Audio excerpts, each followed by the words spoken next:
Flomashkaram and Flomastay, welcome back to the channel. My name is Sumet Chatterjee. I'm a flow state specialist here to help you feel your best and perform your best. Let's get started with today's video.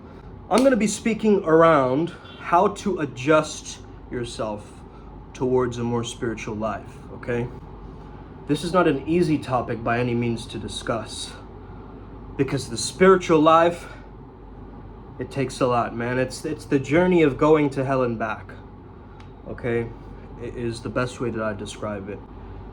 So it is only through going through the darkness that you shine the light at the other end of the tunnel, right? To start off with, I want to just give some advice to people who need to adjust to a more mystical or spiritual life, and they're still struggling with kind of, maybe maintaining their rituals or just kind of finding a way to transition into a more spiritual life. So we have a very unique path working called Primal Sutra, where we've realized, there are these flow state deities that we work with, okay? And we only specifically work with those deities that will most help us, harness that vajra, that prana, that elixir of life, so that we can give back, so that we can, create an impact, a ripple effect on this planet using the flow state as the medicine. So my advice to you would be, first of all, explore your different chakra points, and then also explore each deity associated with the different chakra points. And I believe that, a lot of people say that, it only has to be the Hindu version because chakras are Hindu. I don't think so, man. There's a lot of other religions that have, spoken about chakras, a lot of different other schools of thought. Hey, we even see it in Doctor Strange, right? It's like, what? It's just a known understanding at this point, okay? So yes, these energy centers, auras, all this kind of stuff, which is a little bit more esoteric and stuff, it's okay to explore that. It's okay to gain further understanding and deepen your understanding of these things, okay? But the issue becomes there's so much misinformation and kind of saturation of all this material. Just love one another, just spread peace and light, and everyone wants to simplify it, but really they don't live as that. It's like a lot of people use spirituality to signal virtue and so forth. But if you find like you resonate to different pantheons, and I think that everybody does, because if there is such a thing as past lives, we got to understand that we probably lived past lives in different walks of life, right? Let's say I have a past life in Egypt. Let's say I would have a connection to a specific deity during that time, because if I'm spiritual now, I've always had this mystical edge in my past lives. Like, that just makes sense to me, okay? That's just how I kind of conclude it in my own mind, but I understand that this is how you can work with different deities from different pantheons. You understand it's basically your past lives communicating with each other, right? Is through these beings, through these deities. So you could have a connection with Horus, and then maybe you have a connection in the Nordic tradition to, let's say, Odin, who we, or Allfather O, as he likes to be called, whose energy newly came into Primal Sutra, like maybe just a few days ago. So after that whole timeline shift on the 11th. But yeah, man, I mean, a lot of this is just making sense of it, Making sense of all of this just amorphous blobbiness, right? It's just like a bunch of like mystical fairy dust, like what the fuck is this, right?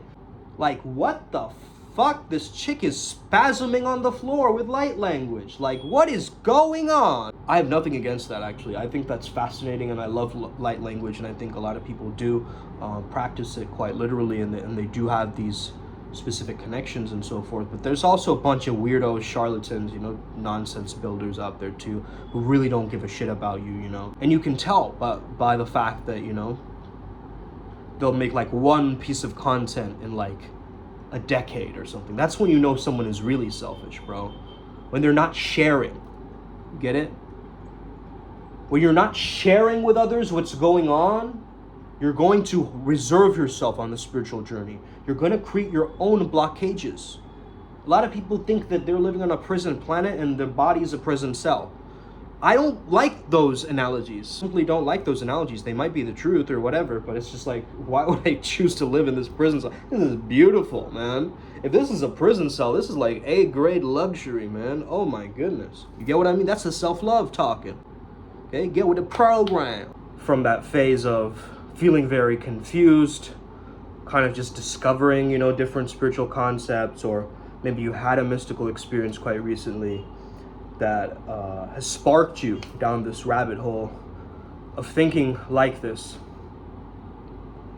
I think it starts with philosophy for a lot of people, because philosophy helps you think. It makes you fall in love with learning, and you start to stretch the boundaries of your different ideas and concepts of ideas. So I think philosophy is very important. Philosophia, right?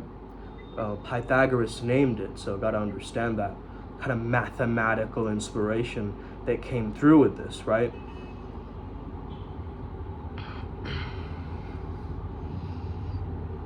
So how do you adjust yourself into a more spiritual life? It's a very, very good question. I got asked this recently. I think in the beginning, there's always like this natural on and off process, right? Like where you meditate for a bit and then you stop and then you try it again and then you kind of go do some breath work and then you then you try to maintain some breath work, then you try to, do your mantras, then you try to, there's too much switching around, I think. In the switching around, however, it's like there's not enough experimentation. There's not enough stretching of the constructs or the stubborn thought forms, that basically negative thought forms that have been happening over time. The CIA called this the gateway process, right? The gateway meditation. This is how they would look at things like astral projection or remote viewing and so forth. So a lot of people use this neti approach, right? Not this, not that. That's what that means. Neti. So not this, I am not this, I am not that. I am not this, I am not that, I am not this, I am not that. And what remains is eternal, okay? So that's a kind of a subtraction process, right? Of removal. Continuous unlearning. You put on a lot of gunk and storyline.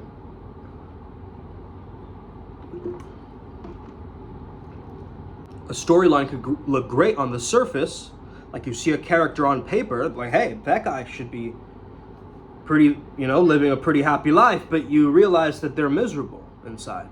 You go, what's wrong? There's something missing. That missing piece is spirituality. Okay? Now, a lot of people, they find dissatisfaction in the religion itself, and then they kind of stretch outwards into maybe the fringes or gray areas, and that's sometimes how they find themselves in more spiritual circles and so forth, right? But if you were practicing mysticism and so forth, you got to understand that your energy will get drained, especially if you're channeling, especially if you're doing certain activities where you are altering your consciousness. Let's say you're doing trance-like activities or hypnosis-style activities. Though sleeplessness can sometimes induce a lot of visions and so forth, I don't recommend putting your body through this toil and pain just to get a few, little nuggets of gold. I think self-care and self-preservation in your health is really, really key and very, very important, actually, as a mystic, as a shaman, as somebody who's doing more spiritual related work or energy medicine work, per se. I think there's a natural abiding, over time. There's this on and off, and then a natural flow with it, a momentum that you build by understanding what your true rituals are. Like, for instance, I've kind of made flow state into my own religion, if that makes sense at all. Like, for a lot of you, hey, there's the 10 commandments, we have the flow triggers, we have all of these different, we have a flow reading list. If you want that reading list, let me know, or, shoot me a message either in the YouTube comments or on Instagram, and I will forward those over to you, those books, if you ever want to read. These are also books that Stephen Kotler specifically chose, including some of my personal favorite ones that will help you in this regard for being a flow state Jedi, for having that flow state essence. If you want to learn what I know on this journey and what's worked for me, that's a good way to start, and that's a good way to start exploring these different realms, okay? Now, just because you read a bunch of stuff, it doesn't mean you're tapped in or you're in the flow. You gotta be in the action of doing it, okay?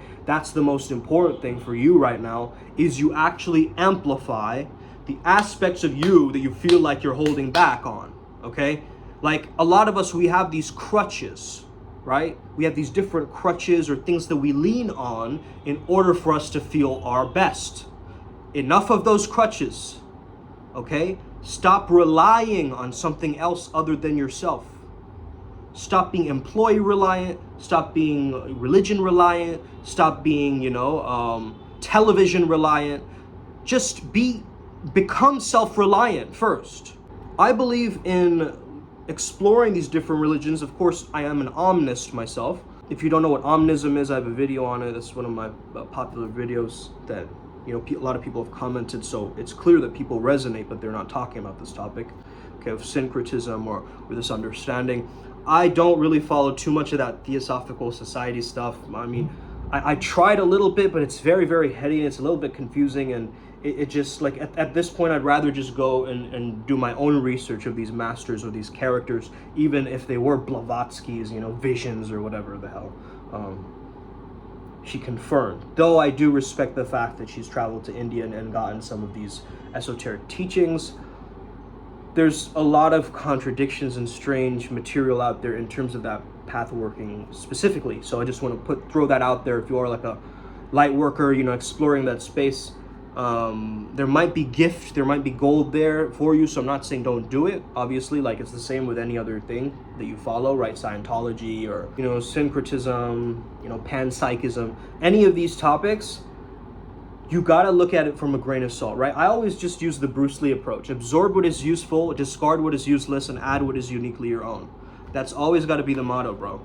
Understand this, bro. The reason we choose the priest, beast, and so forth, first of all, understand that animals are not separate from totality. An animal isn't thinking, I wonder what I'm gonna do today. I wonder what role I'm gonna play. I wonder if they're just there. They're in it, bro. They're in the flow. Animals are very naturally tapped into that frequency of nature already. They are at one with things. They're just being who they are, you see? And us human beings, we try to be this and be that, and then we have fragmentation and separation. A rest phase of the flow cycle. So simplicity within diversity, okay? Simple practices, but very diverse practices. And then coming together from my own flow state lens. By the way, I'm helping people out with their social media stuff. If you need my help in terms of that, just like how to, make content, make it relevant, keep it growing, how do I do this every day? If you guys want to learn that stuff, just definitely reach out to me, man. Hey, I practice what I preach, bro. I'm not just sitting back here in the camera with no experience, just chatting shit. You know what I mean? Like, this is the last thing that I would rather be doing. That I want to give you value, and I want to give you guys my perspective. I think that's the most important thing, is that you learn from my perspective and then you add your own thing to it. And then you amplify and you share this with others and you transform other people's lives. And we want to create that ripple effect and keep it going. Even if you don't give me credit, my essence is still there in the making of that. Okay? So it's like, it is what it is. I'm not so attached to this. You get what I mean? It's like, too many people are so attached to what they're doing. This is just my way of life, my way of living, my way of being, you see? And so I'm not creating more separation, saying it's like this, or it has to be 9 to 5, and it has to be this way, okay? I'm understanding this is timelessness showing up as time. And these thought forms are both, they're real, but they're also unreal, you see? So they will become real eventually. And it's important to understand that, let's say you have a negative thought form, you might be resonating at the frequency. Someone else might be irritating you and annoying you because they're triggering the same thought form, which is what Eckhart Tolle calls the pain body response, right? And so somebody else on the other side of the room is going, hey, blah, blah, blah. And then you suddenly get triggered. You get annoyed for no apparent reason, right? Oh, there is a reason. There's always a reason. You got to keep looking deeper, okay? What is that instinctual, unconscious, angry reaction to that?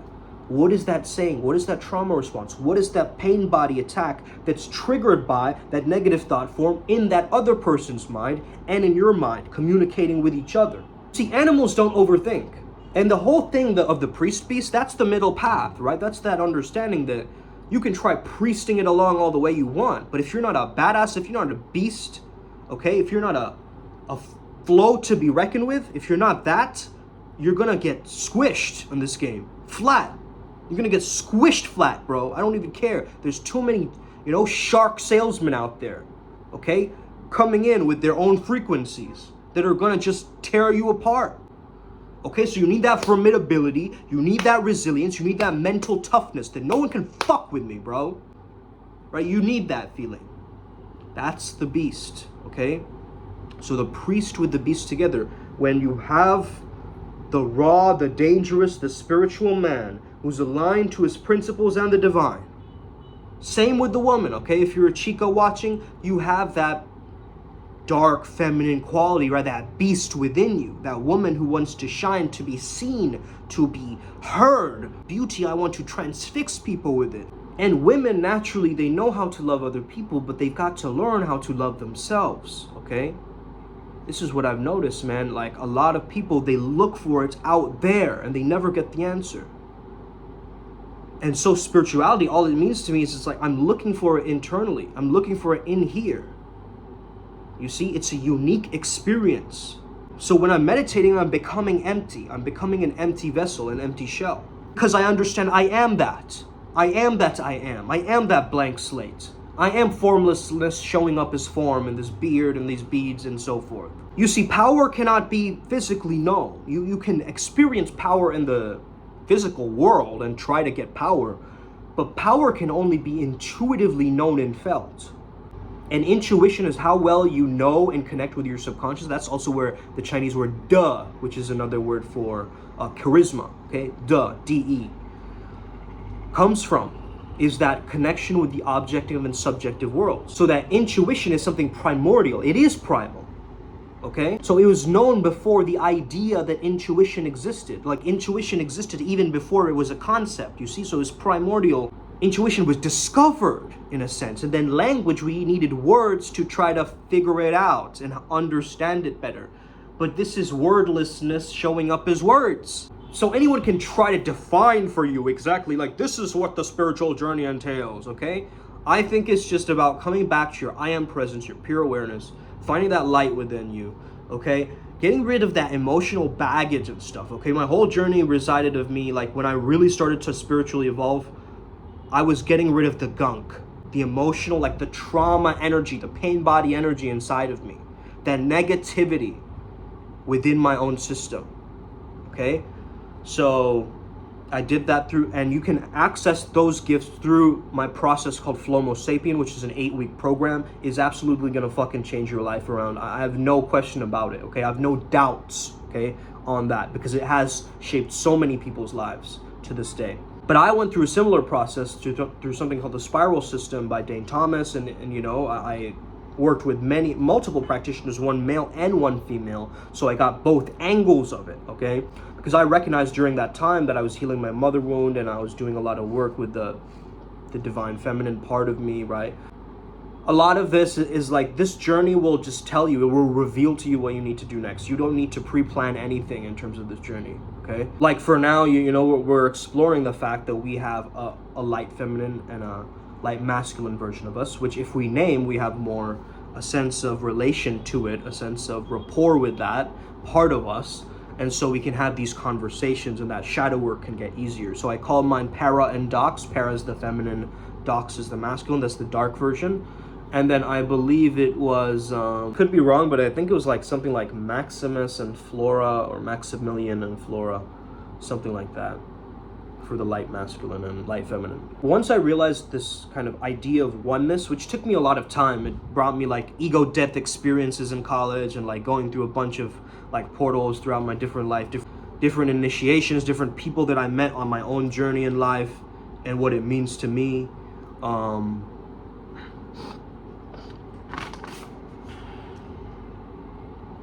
Really simplifying inner game for a lot of people, this understanding of the internal world, and teaching that for many years. So then also that being reflected back to me, right? When I notice the similar problems that show up in my clients, for instance, I can help that much deeper, you see? And a lot of us meeting, man, it's long overdue. I mean, I don't know what you guys are holding back for, but if it's meant to be, if you're meant to be on my path working and on my journey, you're gonna meet me some way or some other way, right?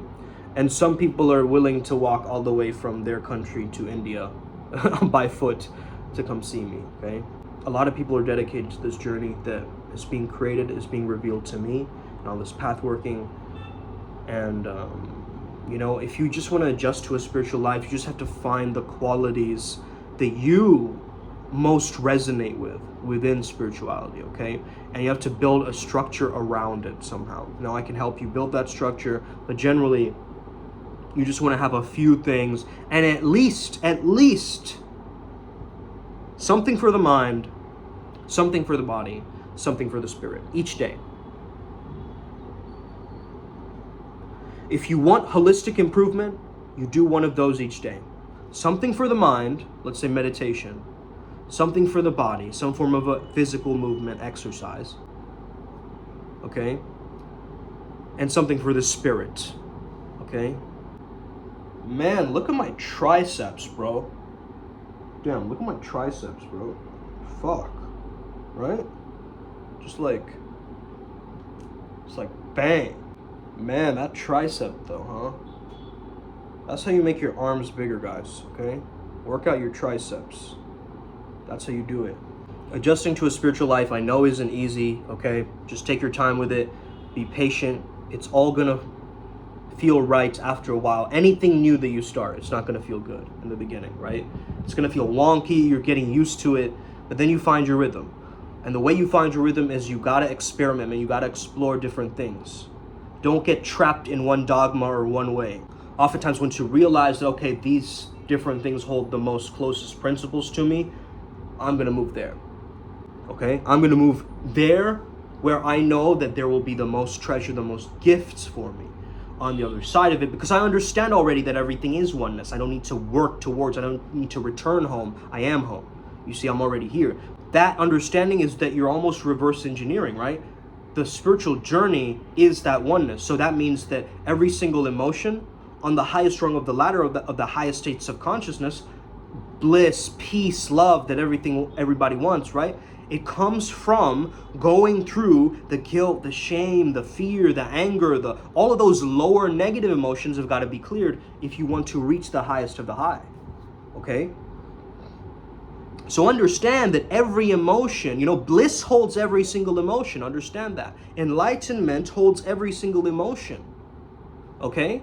Because transcendence is including all of it in one. It's like you've gotten to that understanding of that pure, unconditional acceptance towards yourself, right?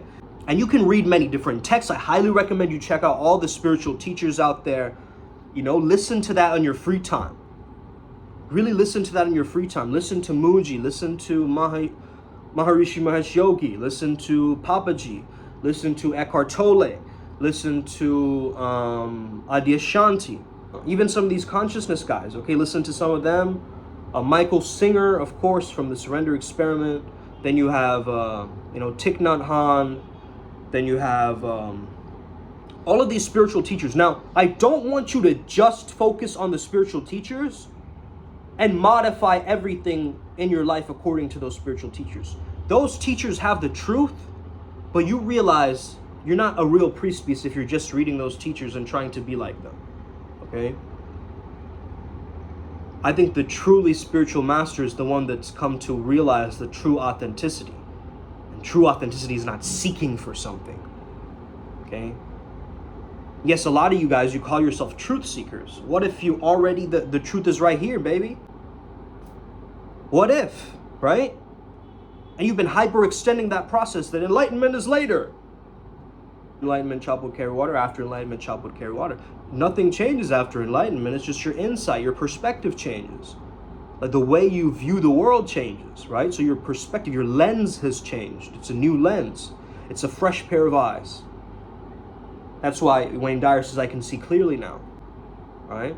I can see clearly now, the rain has gone. Actually, the rain has gone from yesterday. Now it's hella sunny today. If you have more questions around how to do the spiritual process, of course, I'm not going to reveal everything and all of my hacks and secrets here. But I do want to share, as much as I can to get the ball rolling for you guys and, at least give you some transformation each and every day so that you can tap into this energy, apply it directly to your life and figure out, what is the greatest amplification of myself today? What is the greatest thing that can happen to me? What can be even more miraculous today? Even more. Because it already is. That's the implication. That's the presumption. There's nothing predestined. Okay, you're writing the destiny. But again, these are my very recent thoughts around this. So of course my ideas have changed and transformed over the years. I remember, I am fond of Hinduism and, Tantric Buddhism and Vajrayana and, different texts from the Bible and just, the Quran, the Kabbalistic texts, the Hermetic principles and so forth. I did a little bit of dabbling in the beginning, let's just say, okay? It's this constant learning and exploration, but once you find what your magnum opus is, what I call that is like your theme, right? Your theme of your life and your spiritual path working. So my theme is flow. So everything according to flow that I find on my spiritual journey, I will use that nectar and that elixir of immortality in life to move forward. So we grow up, monkey see, monkey do. It's a lot of de-armoring stuff that comes up, a lot of just like getting rid of stuff. But it's funny, like once you get rid of all of this conditioning, but it's funny, once you get rid of all this kind of conditioning that's come up, or at least it's less, right? How I describe it, it would be like from a definite future into flickers, right? Future into flickers. Flickers means that, it comes back a little bit, but it's like a little flicker of it. It's insignificant, infinitesimal, right? According to the greater journey. So don't worry about that. Like it's not like they're going to disappear forever, but it's just going to be a little flicker. Right now it feels like a heavy boulder that's crushing you. Allow time to do its thing, but also be very present and continue to heal during that time. Time does not heal, it's what you choose to do in that time that heals, okay? So hope you enjoyed this video. Hit that like and subscribe button, hit that notification bell. You already know, let's get it. Gang, gang, hit that Telegram group. And we channeled Janus yesterday night. You guys missed it. If you want that recording, it's $18. Hit it to my PayPal. Let's go. May we never be the same again. Let's go.